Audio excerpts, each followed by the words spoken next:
ನಮಸ್ಕಾರ ಸ್ನೇಹಿತರೆ, ಕೃಷಿ ಸ್ನೇಹಿತ ಯೂಟ್ಯೂಬ್ ಚಾನಲ್‌ಗೆ ಮತ್ತೊಮ್ಮೆ ಸ್ವಾಗತ ಎಲ್ರಿಗೂ. ಶುಂಠಿ ದರವನ್ನ ಇವತ್ತಿನ ಶುಂಠಿ ದರ ಏನಿದೆ, ಹಾಗೆ ಶುಂಠಿ ದರದ ಬಗ್ಗೆ ಸ್ವಲ್ಪ ವಿಚಾರಗಳನ್ನ ತಿಳಿಸ್ಕೊಡಕ್ಕೆ ಇಷ್ಟಪಡ್ತೀನಿ ಈ ವಿಡಿಯೋದಲ್ಲಿ. ಖಂಡಿತ ನಮ್ಮ ವಿಡಿಯೋವನ್ನ ಸಂಪೂರ್ಣವಾಗಿ ನೋಡಿ, ಹಾಗೆ ಸಪೋರ್ಟ್ ಮಾಡಿ ಅಂತ ಹೇಳ್ತಾ, ಬನ್ನಿ ತಡ ಮಾಡೋದು ಬೇಡ, ವಿಡಿಯೋ ಶುರು ಮಾಡೋಣ. ತುಂಬಾ ದಿನಗಳಿಂದ ನಾವು ವಿಡಿಯೋಗಳನ್ನ ಮಾಡಿರ್ಲಿಲ್ಲ. ಸೊ ಯಾಕೆ ಅಂತ ನೋಡೋದಾದ್ರೆ, ಆ ಶುಂಠಿ ದರದಲ್ಲಿ ಬಹಳಷ್ಟು ಏನು ವ್ಯತ್ಯಾಸಗಳು ಆಗಿಲ್ಲ. ಸೊ ಕಳೆದ ಒಂದು 15 ದಿನಗಳಿಗೆ ಹೋಲಿಸಿದ್ರೆ ಸೊ ₹100 ಇನ್ನೂ ಕಡಿಮೆನೇ ಆಗಿದೆ ಅಂತಾನೆ ಹೇಳ್ಬೋದು ರಿಗೋಡಿ. ಸೊ ವ್ಯತ್ಯಾಸಗಳಾಗದೇ ಇರೋ ಕಾರಣದಿಂದ ನಾವು ಯಾವುದು ವಿಡಿಯೋಗಳನ್ನ ಮಾಡಿರ್ಲಿಲ್ಲ. ಸೊ ಸಾಕಷ್ಟು ಕಮೆಂಟ್‌ಗಳು ಬರ್ತಾ ಇತ್ತು. ಸೊ ಅಪ್ಡೇಟ್ ಮಾಡಿ ಸರ್, ಶುಂಠಿ ದರದ ಬಗ್ಗೆ ಅಂತ ಒಂದು ಕಮೆಂಟ್‌ಗಳು ಹಾಕ್ತಾ ಇದ್ರು. ಸೊ ಆದ ಕಾರಣದಿಂದ ಸೊ ಈ ವಿಡಿಯೋವನ್ನ ಮಾಡ್ತಾ ಇದ್ದೀನಿ. ಸೊ ತಡ ಮಾಡೋದು ಬೇಡ, ವಿಡಿಯೋ ಶುರು ಮಾಡೋಣ. ಸೊ ಇಂದಿನ ಕರ್ನಾಟಕದ ವಿವಿಧ ಭಾಗಗಳಲ್ಲಿ ರಿಗೋಡಿ ಶುಂಠಿ 60 ಕೆಜಿ ಬ್ಯಾಗಿಗೆ ಏನೇನಿದೆ ಅಂತ ನೋಡ್ಕೊಂಡ್ ಬರೋದಾದ್ರೆ, ಮೈಸೂರಿನಲ್ಲಿ 1100 ಡ್ರೈ ಇದೆ. ವಾಷಿಂಗ್ 1250 ರಿಂದ ₹1300 ಇದೆ. ಪಿರಿಯಾಪಟ್ಟಣದಲ್ಲಿ 1100 ಡ್ರೈ ಇದೆ. ವಾಷಿಂಗ್ 1250 ರಿಂದ 1300 ಇದೆ. ಇನ್ನು ಹಾಸನದಲ್ಲಿ ನೋಡೋದಾದ್ರೆ 1050 ರಿಂದ 1100 ಸೊ ಡ್ರೈ ಇದೆ. ವಾಷಿಂಗ್ 1200 ರಿಂದ 1250 ಇದೆ. ಇನ್ನು ಅರಕಲಗೂಡಿನಲ್ಲಿ 1050 ಡ್ರೈ ಇದೆ. ಸೊ 1050 ರಿಂದ 1100 ಡ್ರೈ ಇದೆ. ವಾಷಿಂಗ್ 1200 ರಿಂದ 1250 ಇದೆ ಅಂತಾನೆ ಹೇಳ್ಬೋದು.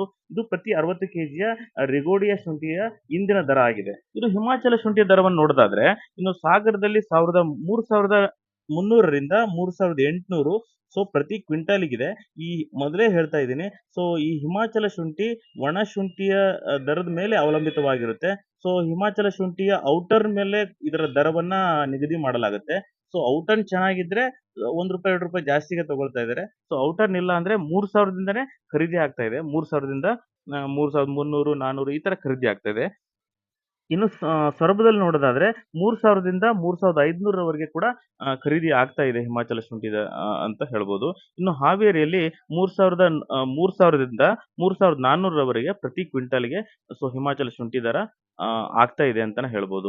ಇನ್ನು ಮುಂದಿನ ದಿನಗಳಲ್ಲಿ ಶುಂಠಿ ದರ ಹೆಚ್ಚಾಗುತ್ತಾ, ಕಡಿಮೆ ಆಗುತ್ತಾ ಅನ್ನೋ ಪ್ರಶ್ನೆಗೆ ಉತ್ತರ ಹುಡುಕ್ತಾ ಹೋದ್ರೆ, ಖಂಡಿತ ಸಾಕಷ್ಟು ಭಾಗದಲ್ಲಿ ಇನ್ನೂ ಅಂದ್ರೆ ಲಾರ್ಜ್ ಸ್ಕೇಲ್ ಅಲ್ಲಿ ಶುಂಠಿ ಇರೋದ್ರಿಂದ, ಸೊ ಯಾವುದು ಇನ್ನೂ ಕೀಳದೆ ಇರೋದ್ರಿಂದ, ಸೊ ಶುಂಠಿ ದರ ಹೆಚ್ಚಿಗೆ ಆಗುವ ನಿರೀಕ್ಷೆ ಯಾವುದೇ ಕಾರಣಕ್ಕೂ ಇಲ್ಲ. ಕಡಿಮೆ ಆಗುವ ನಿರೀಕ್ಷೆ ಇದೆ. ಸೊ ಹಾಗಾಗಿ ನಿಮ್ಮ ಅನುಕೂಲತೆಗಳನ್ನ ನೋಡ್ಕೊಂಡು ನೀವು ಶುಂಠಿಯನ್ನ ಮಾರಾಟ ಮಾಡ್ಬೋದು ಸ್ನೇಹಿತರೆ. ಸೊ ಇವತ್ತಿನ ವಿಡಿಯೋವನ್ನ ಇಲ್ಲಿಗೆ ಮುಗಿಸ್ತಾ ಇದ್ದೇನೆ. ನಮ್ಮ ಯೂಟ್ಯೂಬ್ ಚಾನಲ್‌ನ ಕೃಷಿ ಸ್ನೇಹಿತ ಯೂಟ್ಯೂಬ್ ಚಾನಲ್‌ನ ಸಪೋರ್ಟ್ ಮಾಡಿ, ಹಾಗೆ ಸಬ್ಸ್ಕ್ರೈಬ್ ಮಾಡ್ಕೊಳ್ಳಿ. ಯಾರ್ಯಾರು ಸಬ್ಸ್ಕ್ರೈಬ್ ಮಾಡ್ಕೊಂಡಿಲ್ಲ, ಸಬ್ಸ್ಕ್ರೈಬ್ ಮಾಡ್ಕೊಳ್ಳಿ ಅಂತ ಹೇಳ್ತಾ ಇವತ್ತಿನ ವಿಡಿಯೋನ ಮುಗಿಸ್ತಾ ಇದ್ದೇನೆ. ಸೊ ನಮಸ್ಕಾರಗಳೊಂದಿಗೆ ನಿಮ್ಮ ಕೃಷಿ ಸ್ನೇಹಿತ ಕೃಷ್ಣ ಹನೋಟಿ. Thank you.